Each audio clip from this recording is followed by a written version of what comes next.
Assalamualaikum warahmatullahi wabarakatuh. Halo semuanya, perkenalkan nama saya Nurunzila Suciwahyuni dengan NPM 201110095 dari kelas Teori-Teori Komunikasi 2A. Di sini saya akan menjelaskan tentang teori-teori komunikasi dalam lingkup kelompok. Yang pertama, saya akan menjelaskan tentang komunikasi kelompok. Menurut De Vito, komunikasi kelompok merupakan studi mengenai komunikasi yang terjadi antara komunikator dengan sekelompok orang yang dihubungkan dengan tujuan yang sama. Selayaknya bentuk komunikasi lainnya, komunikasi kelompok juga terklasifikasi dalam dua macam, yakni kelompok kecil dan kelompok besar. Ada beberapa teori komunikasi kelompok yang dikembangkan untuk mengukur seberapa efektifnya komunikasi yang dilakukan. Tingkat efektivitas tersebut mempengaruhi kepuasan tiap anggotanya. Berikut beberapa teori komunikasi kelompok. Yang pertama, Symbolic Convergence Theory. Symbolic Convergence Theory atau biasa dikenal sebagai Fantasy Theme Analysis merupakan salah satu teori komunikasi kelompok yang digagas oleh Ernest Borman, John Craggan, dan Donald Shields. Teori ini membahas bagaimana setiap orang dalam kelompok memiliki suatu realitas bersama melalui komunikasi. Dalam teori ini, penggambaran kita terhadap suatu hal dapat mempengaruhi kepercayaan bersama.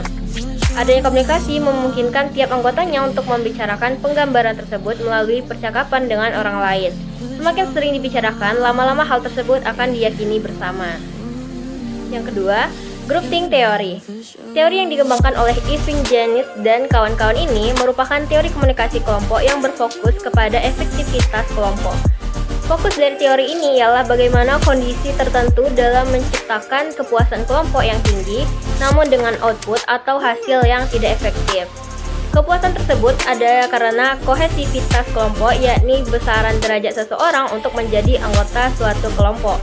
Dalam kasus ini biasanya tingkat pengakuan antar anggota yang tinggi.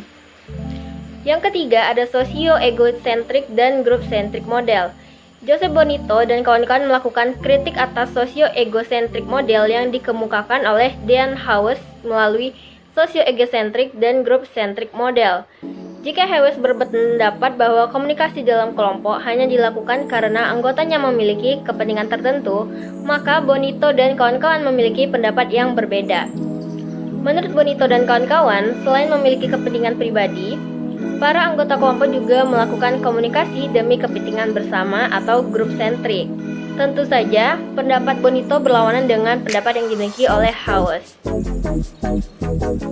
Biasanya, komunikasi egosentris terjadi dalam kelompok jika masalah yang perlu diselesaikan sangat mudah.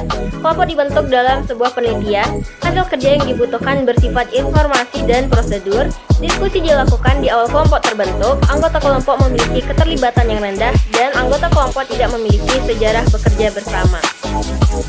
Intinya, melalui model komunikasi kelompok ini, kita dapat mengidentifikasi mana bentuk komunikasi yang dilakukan karena kepentingan pribadi tertentu, mana yang dilakukan untuk melancarkan kepentingan bersama dalam kelompok. Demikianlah materi yang dapat saya sampaikan. Semoga ini semua dapat bermanfaat. Kurang dan lebihnya mohon dimaafkan. Wabillahi taufiq wal hidayah. Wassalamualaikum warahmatullahi wabarakatuh.